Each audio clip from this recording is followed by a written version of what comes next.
నమస్తే welcome to Telugu one నేను రూపానాదిల్లా ఈరోజు మనం రుద్ర జెమ్స్ అండ్ డైమండ్స్లో ఉన్నామండి.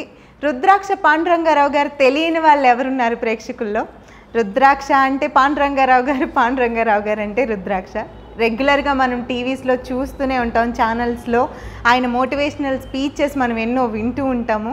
అలాంటి వ్యక్తిని ఈరోజు నేను మీకు ఇంట్రడ్యూస్ చేయడం నాకు చాలా హ్యాపీగా ఉంది. సో వారితో మాట్లాడదాం. సార్ నమస్కారం. నమస్కారం. ఓం నమ శివాయ. ఏమిటమ్మా సార్, మీతో ఇంటర్వ్యూ చేయడం నాకు చాలా సంతోషంగా ఉంది ఈరోజు. ఎందుకంటే ఎంతోమందికి ఇన్స్పైరబుల్ పర్సన్ మీరు, ఒక లెజెండరీ పర్సన్ అని చెప్పొచ్చు. రెగ్యులర్గా ఛానల్స్లో మీ మోటివేషనల్ స్పీచెస్, మీ కథలు అన్నీ వింటూనే ఉంటాము. ఈరోజు డైరెక్ట్గా మాట్లాడటం నాకు చాలా ఎగ్జైటింగ్గా ఉంది. సో రుద్రాక్ష అంటే పాండురంగారావు గారు మాకు తెలుసు. ఈ జెమ్స్ అండ్ డైమండ్స్లోకి ఎలా రావాలనిపించింది? ఎందుకు ఇలా వచ్చారు? అంటే రుద్రాక్షలకి డిఫరెంట్ సబ్జెక్ట్ ఇది ఏమి కాదు, రిలేటెడ్. ఓకే. జెమ్స్ కూడా జాతకపరంగా పెట్టుకునేవి. అయితే నేను ఎప్పుడు దృష్టి పెట్టలేదు, దీని పట్ల ఎప్పుడు నేను ఆసక్తి కనిపించలేదు. నా సబ్జెక్ట్ మీద తప్ప ఇంకేమీ మాట్లాడేవాడిని కాదు. అంటే సామాజిక విషయాలు అనేకం మాట్లాడతాను. ఇప్పుడు నువ్వు అన్నట్టు అనేక ఈ మోటివేషనల్ స్టోరీస్, ఒక కథ చెప్పకుండా ఏ ఛానల్లోని నా అసలు షో ప్రారంభం కాదు. అవును, ఏదో చిన్న కథ అయినా చెప్తూ ఉంటాను. అలాగే సబ్జెక్ట్ కాకుండా అనేక సామాజిక విషయాల పట్ల మాట్లాడుతూ ఉంటాం. అయితే ఎప్పుడూ కూడా ఈ జెమ్స్ గురించి, నవరత్నాల గురించి ఎప్పుడు నేను మాట్లాడలేదు.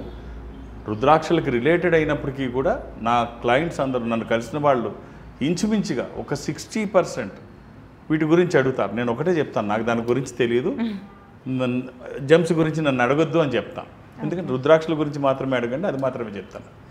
తర్వాత ఈ సుదీర్ఘ ప్రస్థానంలో జెమ్స్ గురించి కూడా మాట్లాడితే బాగుంటుంది అని చెప్పి నేను అనుకున్నాను. రుద్రాక్షల్లోకి వచ్చినప్పుడు కూడా డైరెక్ట్గా నేనేం రాలేదు.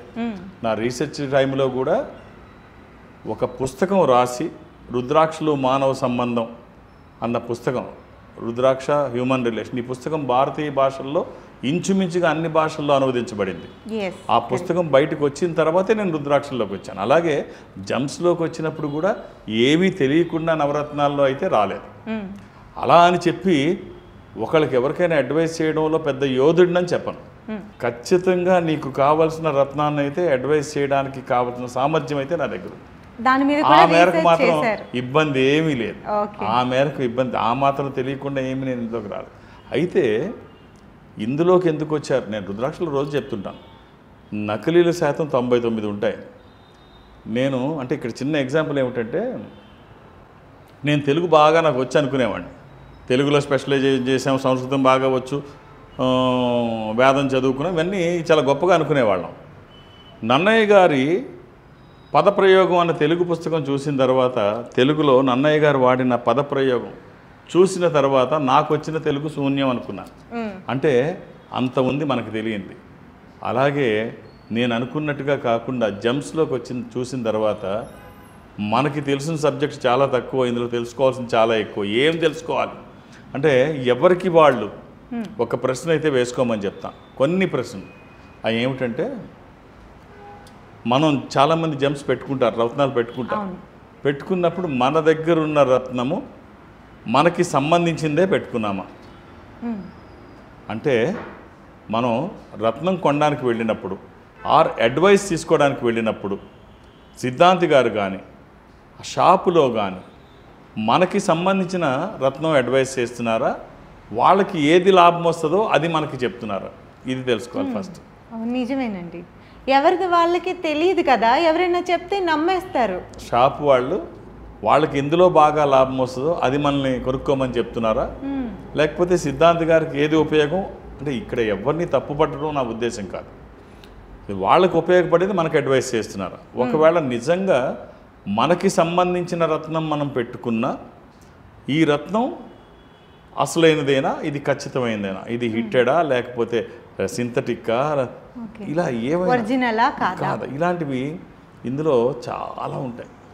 మనం సరైనది పెట్టుకున్నామా లేదా, ఒకవేళ నిజంగా సరైనది పెట్టుకుంటే దాని ధర ఎంత ఉండాలో అంతే చెల్లిస్తున్నామా, ఒక 7-8 రెట్లు ఎక్కువ తీసుకుంటున్నారా, ఒక అవగాహన ఉండాలి ఖచ్చితంగా. ఇప్పుడు ఇందులో ఈ అనేక ప్రశ్నలు ఉన్నాయి. వీటిని ఆ ప్రశ్నలు బహిర్గతం చేయడం కోసం రుద్రాక్షల్లో ఎలా అయితే ఈ నకిలీలు అసలు గురించి మొట్టమొదటి యుద్ధం వాటి మీద మొదలుపెట్టామో వీటి మీద కూడా ఇప్పుడు ఇందులోకి వచ్చిన తర్వాత తెలియజేయాల్సిన అవసరం ఉంది. అందుకని ఈ రుద్రా జెమ్స్ అండ్ డైమండ్ ప్లేస్కి వస్తే అక్కడ ఒక వ్యవస్థని డెవలప్ చేశాం. దీని గురించి వివరంగా తెలియజేసే వాళ్ళు అక్కడ ఉంటారు. ఇక్కడ ఒక ల్యాబొరేటరీ ఉంటుంది, మనం స్వయంగా తెలుసుకోవడానికి అవకాశం ఉంటుంది. ఏమడిగినా డీటెయిల్గా ఎక్స్ప్లెయిన్ చేసేవాళ్ళు ఇక్కడ ఉంటారు. అంటే మనం ఏమి తీసుకుంటున్నామో తెలుసుకొని తీసుకోవడం, వాళ్ళు ఏది చెబితే అది నమ్మి తీసుకోవడం కాదు. సో అలా లేకపోతే మనం పెడుతున్న డబ్బుకి న్యాయం జరిగిందని చెప్పి అనుకోక్కర్లేదు. ముందు మనకు మంచి జరగాలని కదా పెట్టుకునేది రత్నాలు, అది ఒరిజినల్ అయి ఉంటేనే కదా మంచిది. ఖచ్చితంగా. అందుకని ఆ ప్రయత్నంలోనే తెలియజెప్పే ప్రయత్నం, ఆ సిస్టమ్ ఇక్కడ డెవలప్ చేసి పెట్టాం. ఖచ్చితంగా అది ఉపయోగపడేటట్టు ఉంటుంది. Great sir. నిజంగా ఏ షోరూంలోనూ కూడా బయట ఎక్కడో జాతకాలు చెప్పించుకొని తెలుసుకొని వచ్చి వాళ్ళకి కావాల్సిన చూస్ చేసి కొనుక్కుంటారే కానీ ఇట్లా తెలుసుకొని కొనుక్కోవాలి అన్న కాన్సెప్ట్ చాలా గొప్ప విషయం. అంతేకాకుండా ఇక్కడ ఒక రత్నం ఎవరైనా అడ్వైస్ చేస్తే, నేను కావచ్చు దానికి సంబంధించిన వాళ్ళు అడ్వైస్ చేస్తే ఆ జాతకపరంగా ఆ జాతకాన్ని, పూర్తి జాతకాన్ని కంప్యూటర్ ప్రింట్అవుట్ని వాళ్ళకి అందజేస్తారు. మీరు ఖచ్చితమైనది తీసుకున్నారో లేదో అందులో తెలియజేస్తారు. కాబట్టి టెక్నికల్గా మోసపోవడానికి అవకాశం లేదు. స్పిరిచువల్గా శాస్త్ర ప్రకారంగా ఎక్కడ తప్పు జరిగిందని అనిపించుకోవడానికి అవకాశం లేదు. మనశ్శాంతిగా ఉండొచ్చు కొనుక్కుని వెళ్ళే కూడా. ఖచ్చితంగా ఒక ఖచ్చితమైన రత్నాన్ని అయితే తీసుకొని వెళ్ళచ్చు. Right sir, thank you. ఓం నమః శివాయ.